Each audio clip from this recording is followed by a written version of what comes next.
11h45 sur RCF, bientôt l'heure de passer à table. Mais en attendant, place à la littérature. On retrouve Caroline Nédé. Voici Autour d'un livre. Chers auditeurs, bonjour. Je suis très heureuse d'accueillir en direct Elisabeth Grimaud qui vient de nous parler de son livre Beau, bien bon, qui est édité aux éditions Marabout et qui est un livre plus de développement personnel, qui est un livre de réflexion sur la vie en général et donc tout ce qui peut nous rendre et nous aider à travers cette formule magique. Le mot magie, quand même, revient souvent. Il est même sur la couverture de votre livre. Oui.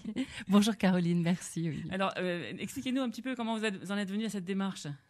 Alors, je travaille dans un laboratoire de recherche. Je termine une thèse de doctorat en psychologie cognitive et l'entraînement cérébral m'a amené à étudier la mémoire, l'attention, la concentration. On peut s'entraîner à améliorer sa mémoire, son attention, sa concentration. Et puis, en faisant le parallèle avec la psychologie positive, je me suis aussi rendu compte qu'on pouvait améliorer son niveau de bien-être en l'entraînant. En fait, vous êtes une professionnelle des études parce que vous avez commencé des études d'éducatrice spécialisée, il me semble. Éducateur sportif. Éducateur sportif. Après, vous avez été coach. Vous avez fait finalement. Est-ce que vous suivez encore? Vous avez terminé votre thèse là, mais est-ce que vous envisagez de continuer des études encore après? Je sais pas. Je pense que j'aime bien apprendre et certainement que ça poursuivra. Oui. Oui, ça transparaît dans votre livre. Et donc toute cette évolution, ça vous a amené à devenir en fait, vous animez des stages ou des expériences où les gens vous rejoignent pour développer leur potentiel. Alors oui, effectivement, j'ai un organisme de formation, donc j'anime des formations, j'anime aussi des stages pratiques pour augmenter le niveau de bien-être et puis aussi apprendre à utiliser les techniques qui permettent d'améliorer la mémoire, l'attention, la concentration. Alors au départ, vous adressiez, tout à fait au début de votre démarche, vous adressiez à des publics spécifiques. J'ai vu que vous adressiez soit à des enfants, vous avez fait des remplacements dans l'éducation nationale, ça vous a aidé peut-être à découvrir certaines choses, et puis aussi avec un public de personnes âgées, donc qui sont en train de perdre certaines de leurs facultés, et vous avez regardé comment on pouvait les aider à en conserver certaines et même à en retrouver pour ceux qui les avaient perdues. Oui, complètement. Alors j'ai été enseignante remplaçante dans l'éducation nationale, ce qui m'a appelée à travailler avec un public enfant, mais le public âgé, je le dois à mon enfance et à ma maman qui était aide-soignante dans une maison de retraite, et j'allais souvent la chercher au travail ou l'accompagner, et je rencontrais ces personnes âgées, ce qui fait que c'est un public qui m'est assez familier. Et quand j'ai commencé à travailler sur l'entraînement cérébral, j'ai voulu essayer d'apporter des bénéfices possibles à ces personnes-là pour essayer de vivre le plus longtemps possible avec son cerveau alerte et en forme. Alors il y a des démarches qui ont lieu en ce moment, avec des implantations de maisons de retraite à côté d'écoles primaires ou maternelles, avec des intégrations des différentes générations dans certains quartiers. De toute façon, on sait avec le plaisir qu'éprouvent les vieillards ou les personnes âgées à voir des petits-enfants. Déjà, ça les fait sourire. Je pense que c'est beau, bien bon pour eux. Et pour les enfants, peut-être être habitués très jeunes à d'autres catégories d'âge que leurs parents, ça leur apporte aussi. Ah oui, complètement. La relation intergénérationnelle bénéficie aux deux. Bénéficie à la personne âgée qui voit de la nouveauté, qui voit aussi tout un élan de vie à travers l'enfant.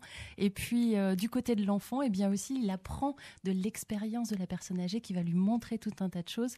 Et on sait aujourd'hui que les neurones miroirs, ce sont des neurones spécifiques que l'on a dans le cerveau. Ces neurones nous aident à apprendre naturellement en imitant. Et donc, simplement en imitant la personne âgée, l'enfant va apprendre, et ce qui nous permet de pouvoir transmettre des choses.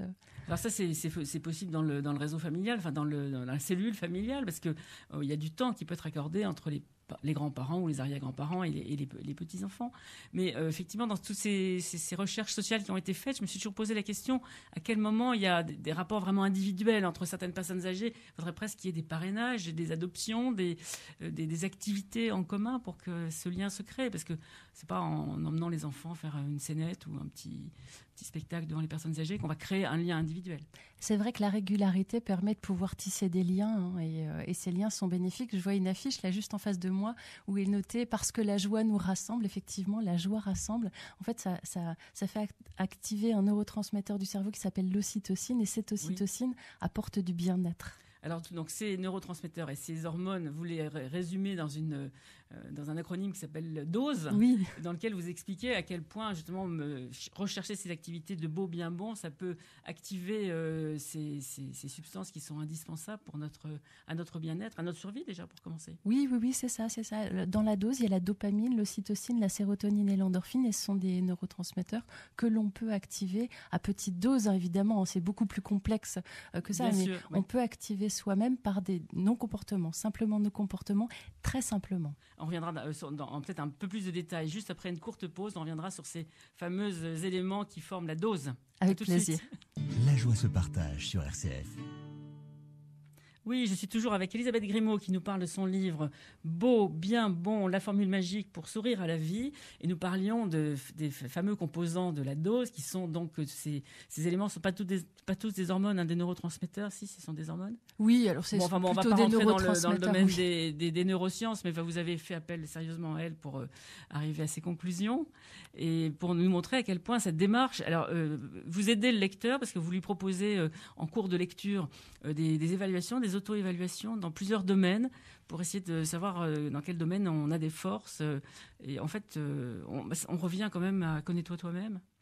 Complètement, tout à fait. On revient à connais-toi toi-même et l'idée, effectivement, est de savoir quels sont nos atouts naturels. Alors, je fais appel dans le livre aux forces de caractère de Martin Seligman. C'est un chercheur en psychologie positive qui a établi un modèle. Donc, j'utilise naturellement ce modèle, simplement ce modèle. Et donc, j'aide le lecteur à essayer de trouver quelles sont les forces qui sont naturellement présentes. Vous savez, il y a des traits de caractère que l'on peut avoir. On se dit, on essaye de s'en passer. Ils reviennent au galop. C'est un petit peu ces forces-là. On peut aussi s'appuyer dessus pour augmenter son niveau de bien-être. Alors oui, évidemment, on est toujours dans l'idée on a déjà des choses qui sont dans l'inné et qu'on peut essayer de développer, mais il y a aussi quand même un travail personnel, parce que non seulement il y a ces auto-évaluations qui essayent de voir où on en est, mais vous encouragez quand même le lecteur qui a envie de se lancer dans cette démarche, bien sûr, c'est forcément quelque chose de volontaire, à tenir une sorte de journal. Oui, pour entraîner justement, pour quelque part un petit peu s'obliger et penser tous les jours à orienter son cerveau vers les choses positives. Ce que le cerveau ne fait pas toujours naturellement. Oui, bien sûr, il est enclin à la paresse comme tout le reste, peut-être. Oui, puis il est attentif au danger. Et quand on regarde bien, regardez depuis le début de votre journée, combien de fois avez-vous été en danger depuis ce matin ? Je ne sais pas, je ne me suis pas posé la question. Ben oui, probablement que vous n'avez pas été en danger depuis ce matin. On m'aurait prévenu, on me l'aurait dit. Oui, c'est ça. Et aujourd'hui, il y a beaucoup d'informations négatives, c'est-à-dire que les journaux nous alertent, hein, mais en même temps, il faut aussi leur travail, puisqu'on sait que le cerveau est attentif à ces alertes. Donc, pour pouvoir tenir les auditeurs, il faut aussi des annonces d'alerte. Mais quand on regarde bien dans sa journée, on se rend compte que finalement, on n'a pas été si en danger que ça. Donc là, ce que je propose aux gens, c'est de regarder aussi des choses positives, et donc je les oriente vers leur positif à eux. Alors justement, cette démarche de ce journal et de cette auto-évaluation avant et puis pendant et après, c'est une démarche purement laïque. D'ailleurs, vous le dites bien, vous êtes inspiré aussi des écrits de Christophe André sur la méditation, qui montrent que la méditation peut être parfaitement laïque, mais on retrouve quand même des points qui sont des points communs avec la spiritualité chrétienne, tibétaine, tout ce qu'on peut imaginer, parce que l'examen de conscience, qu'est-ce que c'est d'autre mais oui. que tenir un journal pour savoir de comment est-ce qu'on a côtoyé ou pas le beau, le bon. Oui, tout à fait. Et quand on regarde de près les forces de caractère qui sont énoncées par Martin Seligman, il y a la spiritualité. Et la spiritualité est une vraie force.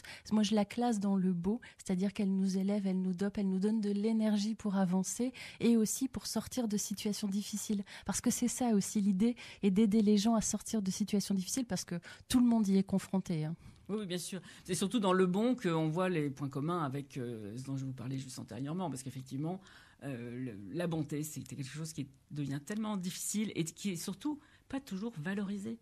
C'est vrai. Ce que j'appelle le bon, c'est effectivement le fait d'être tourné vers les gens à travers diverses forces. Et il y a beaucoup de bonté. C'est vrai que quand on se tourne vers les autres, alors on augmente notamment le bien-être des personnes à qui on fait du bien, mais on augmente aussi son propre bien-être. Et ça, c'est ce que la psychologie positive arrive à montrer, arrive même à prouver. C'est absolument formidable. Alors par opposition avec le beau, qui est subjectif, le bon est quand même objectif. Ah oui, tout à fait. C'est vrai que le beau est subjectif parce que tous les goûts sont donnés à la nature et c'est très bien comme ça. Et le bon quand même, c'est la merveille de la vie. Oui. Oui.